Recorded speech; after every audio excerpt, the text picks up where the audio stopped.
We are continuing our conversation that Jamie and I started on our last podcast regarding the You're Not Special and several other things, inhibitors that hold you back. We're going to continue our conversation today, and we're going to be moving on to you don't need confidence. Some of these things seem very counterintuitive, which is one of the reasons why we liked what it was that it is, what is her name? Evie Pampuris talked about. Well, with that little bit of an introduction, let's start streaking. What is streaking and why should you do it? Streaking is how you set up personal winning streaks. Look at who you want to be and what you need to do to become that person. This is streaking. I'm Jeff. And I'm Jami. And we are streakers. Through 30 years of marriage and 7 children, we have learned the power of consecutive consistency or streaking. To start streaking is simple. You just follow these 3 laws. Make it laughably simple, keep a record, and join the streaking community. Streaking is your hidden superpower. With it, you will consistently progress and grow in whatever area of life you want. In this podcast, Jeff and I will share all the fun, exciting, serious, solemn, wonderful parts of family, spiritual, professional, and personal life, and how streaking powers it all. So join us in the conversation, join the movement, and start streaking today.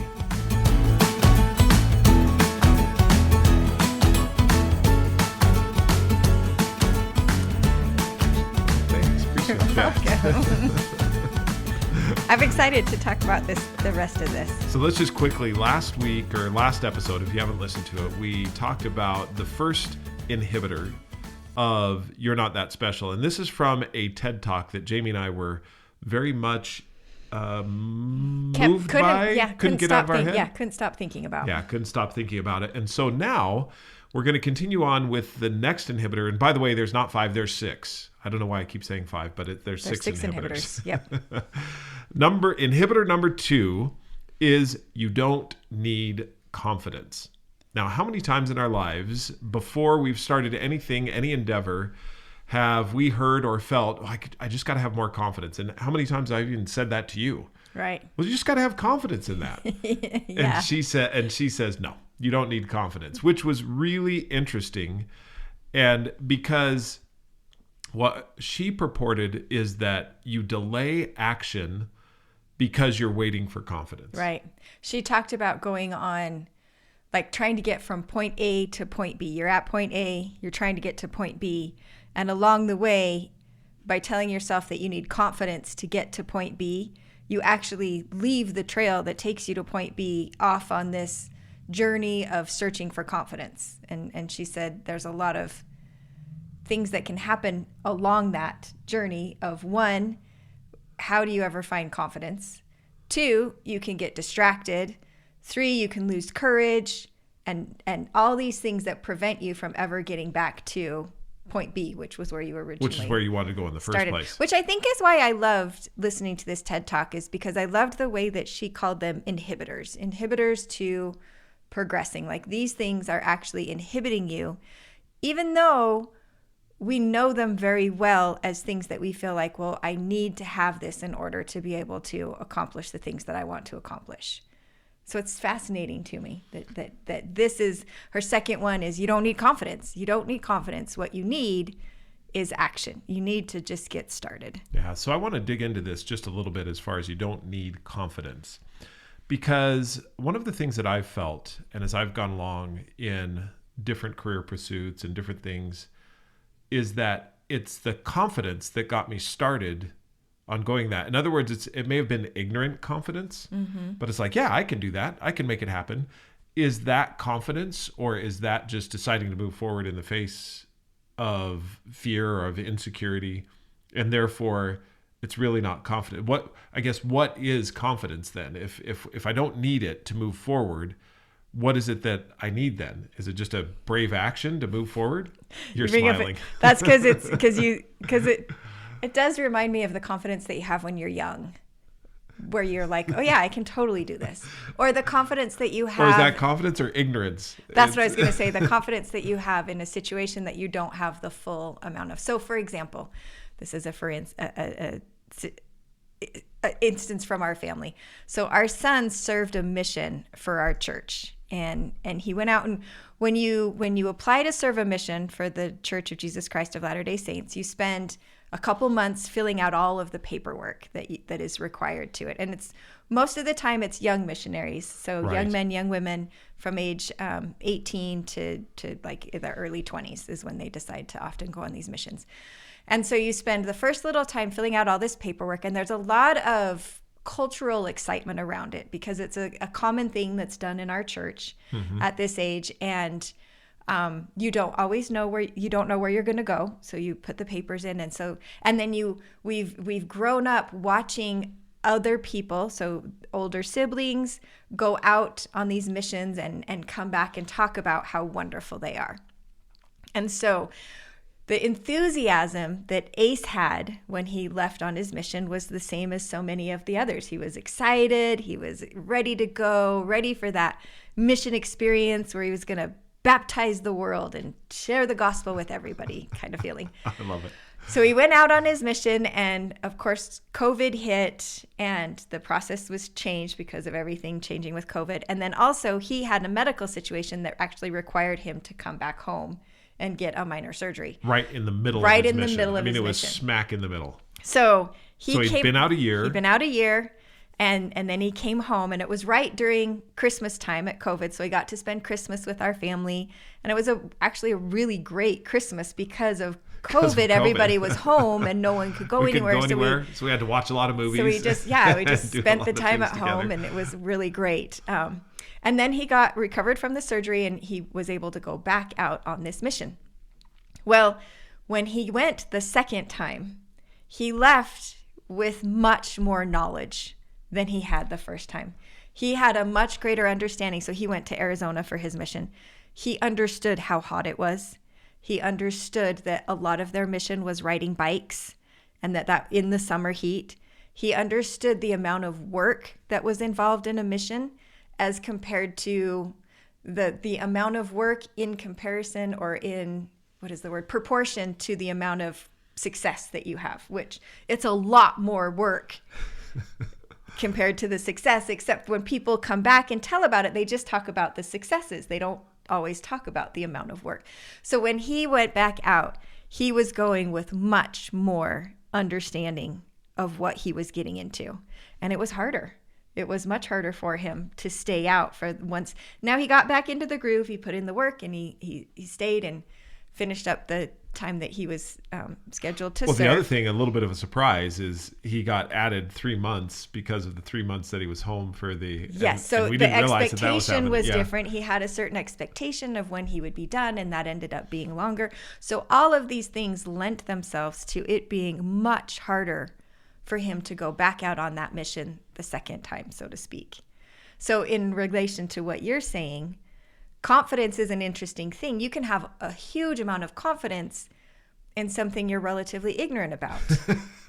And I think we have that a lot when we're young. And in some ways that's a blessing, because I do think it propels movement. You're like, yeah, I've got this. So the fears and the realities sometimes aren't as present because you're blissfully ignorant of how hard it's going to be. So I think what she's talking about here is this idea that you have to have confidence in order to move forward. And I think that what that creates is a feeling of... Or maybe you have to have ignorance to move forward. But the thing, so you bring up a point that I was thinking about too. How do you have, once you've understood something, you can't go back. You now know how hard it's going to be. Right. And so I think that this lends itself to the second one. Or the next I want to stay on this one, though. I know the motivation equals mediocrity, but... The reason I was going to say that is because sometimes I think we feel that we need to have motivation. We need to have confidence. We need to have these things before we can start. And I feel like what she was communicating is, don't wait for those things. Don't go on a journey looking for confidence. Don't go on a journey looking for motivation. Just get started. Just start take it as it down is. The road. For me, I spent a lot of time looking at perfectionism. Like I wanted things to be perfect. So you look at somebody who's doing something that you want to do. And oftentimes when you're looking at someone who's doing something that you want to do, you're seeing them much further down the road than where you're starting at. Does that make sense? Totally. So it can be difficult and frustrating to look at where they are and look at where you are and be like, but I want to be where they are. I want to be as good at it as they are. I want to be as educated or as well-versed or as experienced as they are, but I'm not. I'm where I am. Right.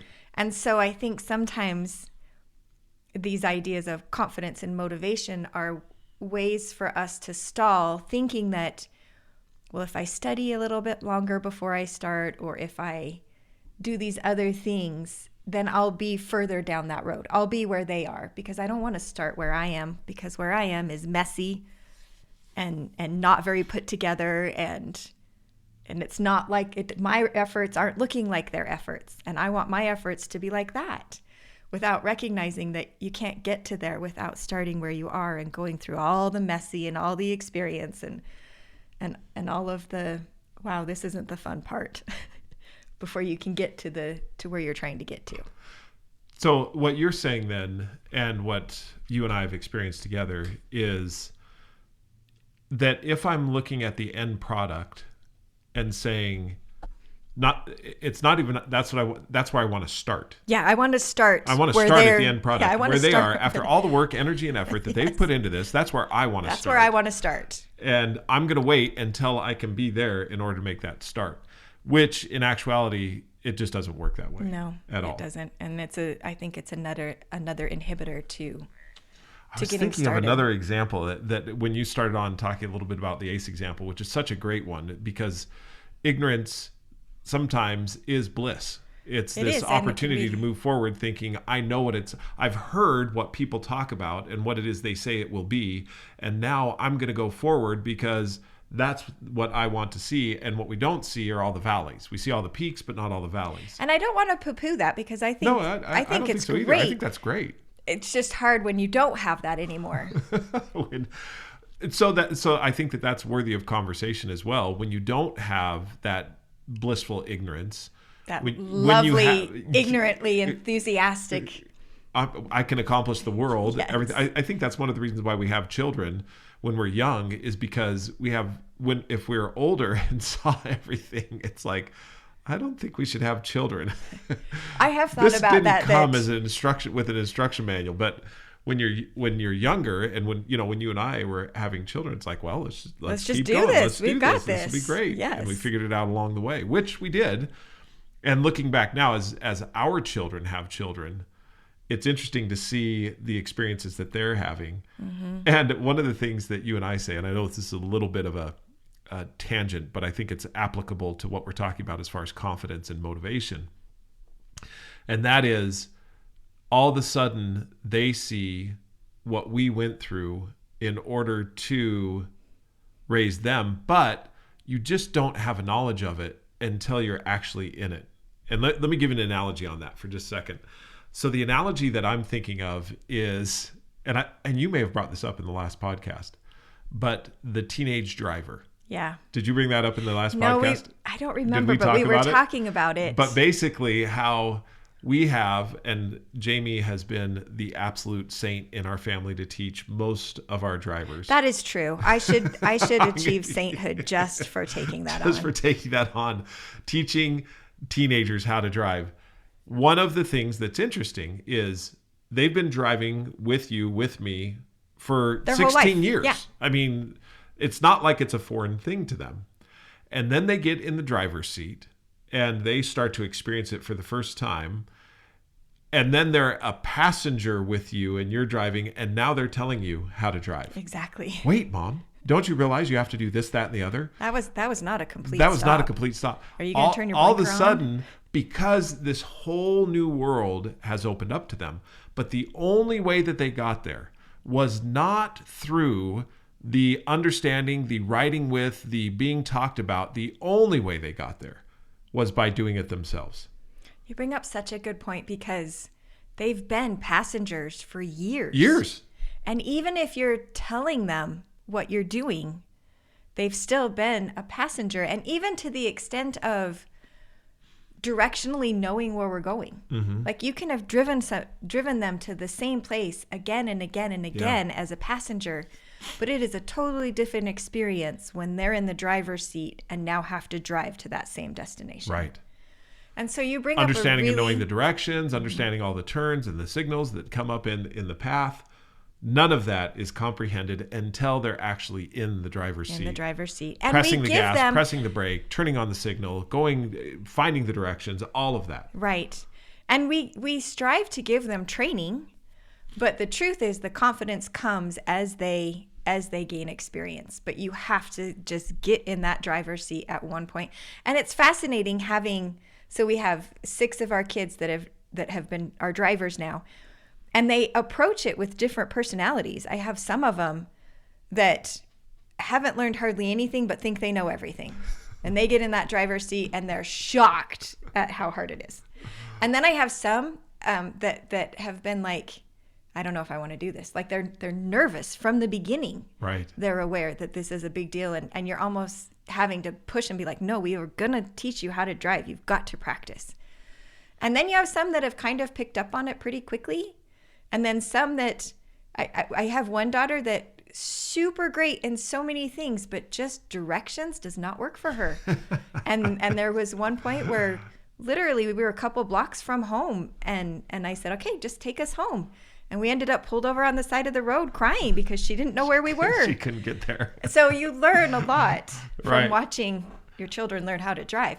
But you bring up such a great example of that they gain that confidence not until they're in the driver's seat, until they have the chance. And then being patient with their with their enthusiasm that they've learned something new and now they want to share it with the whole world because it's so new to them. They don't realize that other people know it. Right.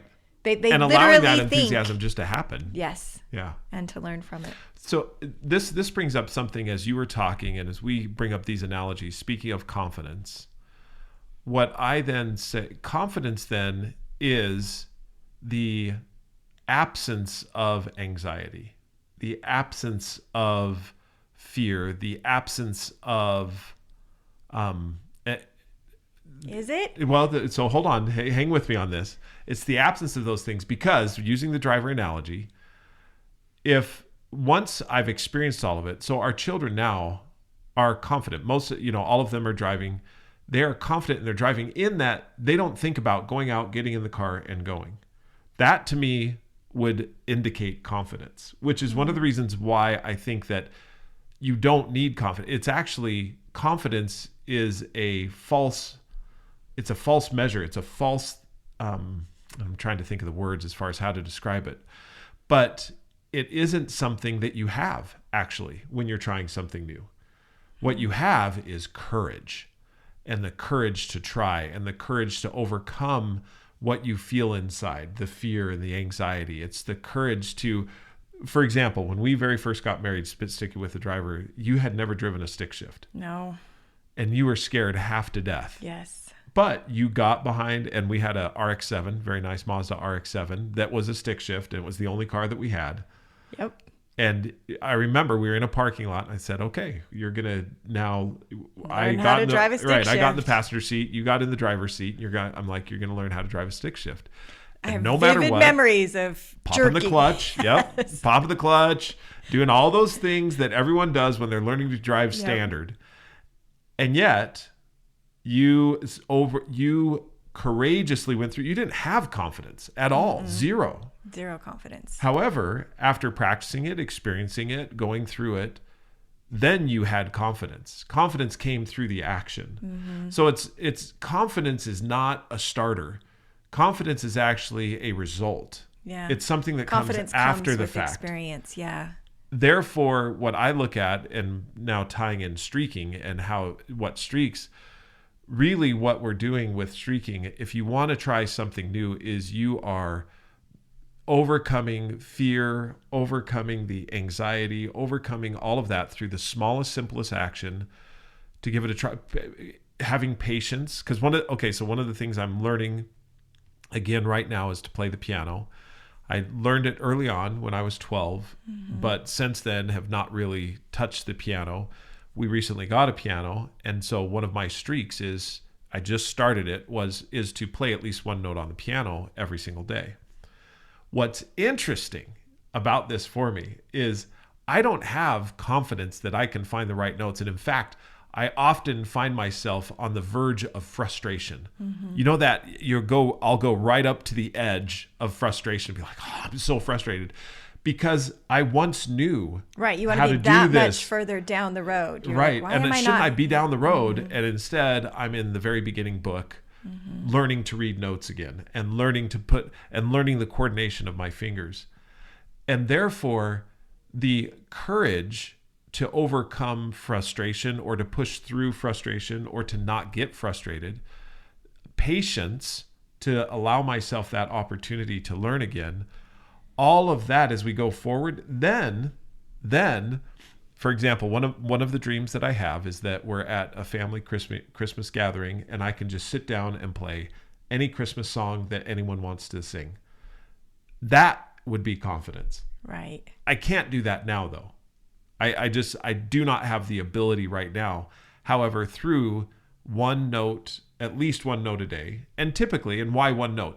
Because that means that I'm touching the piano, and if I'm going to touch the piano, I may as well sit down and practice something. Right. But on some days, it is specifically one note. That is hopefully, and I've actually seen it, it's not even hope. I know that strategy works because it's worked in so many other areas of my life. So I love this. You don't need confidence. You just need a little bit of courage. That's it, isn't it? Yep. It's a little bit of courage to get started with where you are, to start on the journey where you are, with the vision of where you want to be, recognizing that there's a lot between there and embracing that journey. Because one of the reasons, taking the piano analogy again, that you wanted to start playing the piano again is because the playing of it brings enjoyment. Yes. And, it does, yeah. And that's so a really good point. Learning to find that joy in the messy part of it, not just waiting for the joy to be there with the clean, beautiful part of it. Exactly. Which the piano is a good example of that, because any instrument, I think of the violin, I'm like, that takes a good amount of patience to wait through the messy part. For those listening and also playing. Yes. So then I think that what we've identified here, and this has been a great conversation, because what I feel we've identified is that confidence is a outcome. It's not an input. You're not inputting. Yeah. Confidence is an outcome, whereas the input is the courage. I'm going to input courage. I'm going to input patience, and those two then lead to confidence through time. But that's actually it's the reward after the fact. It is. It's the trophy. It's the trophy. It's not the training. That's really fantastic. I had not even ever thought of that before, because how many times have I told you, you just need confidence? I know. And it's like, well, how do I get the outcome if I don't have the inputs? Which I think is part of why this spoke to me, is because it does become an inhibitor then, because you don't ever feel confident enough to start. So you don't start. Right. But I loved that she talked about that it takes you off the trail. Like you go off in search of all this other stuff, trying to find this elusive confidence, which is elusive because you're not going to get it before you start. It's an after. That's really fantastic. It's a result of I'm thinking of recently. It's a result of the courage. In many of so Jamie and I are binge watching The Crown right now, and making our way through it. Netflix special, and many of you have probably seen it. But the episode that we watched last night was about the royal family watching the astronauts go to the moon. 1969, July 21st is when they landed on the moon. Mm-hmm. And so I was thinking through that, because then you said something this morning. Isn't it interesting that how big of a deal there was 500 million people that watched that? And yesterday, I think it was yesterday or the day before. I think it was yesterday. We had two astronauts come back from the International Space Station, and having spent 9 months. 9 months. Yeah, because they were stranded up there. Mm-hmm. They couldn't get back on their original ship that was supposed to bring them back home. What I was thinking about, and the reason I bring that up, is the confidence that was born through experience of SpaceX to be able to have the confidence to be able to retrieve those astronauts. That is true. They did not start off with confidence. They started off with a lot of courage. It was a huge amount of courage. Yeah. I remember And a lot of reading the story of hard work. SpaceX and how they were down to their final, they had to get the Falcon Heavy working. And if it didn't work, that was it. They were out of money. They were going to go out of business. And that was on the third try. And the third try, it blew up in their face. And then Elon Musk got a call, I guess, from an investor or something like that to give a fourth try. And the fourth try was when the Falcon Heavy actually went into space and made it. And that I have a love-hate relationship with those stories.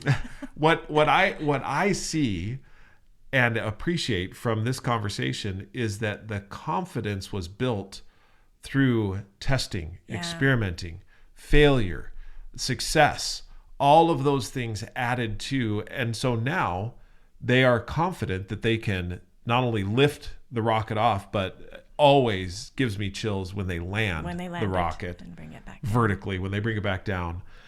That is where that's the output of all of that work, energy, and effort and consistency through time. Mm-hmm. They had to consistently always be testing, methodically recording, which is one of the reasons why I look at streaking and say, I'm methodically recording that I'm doing this particular act every single day, because that lends itself to seeing what went wrong, what went right, and then building the confidence through time.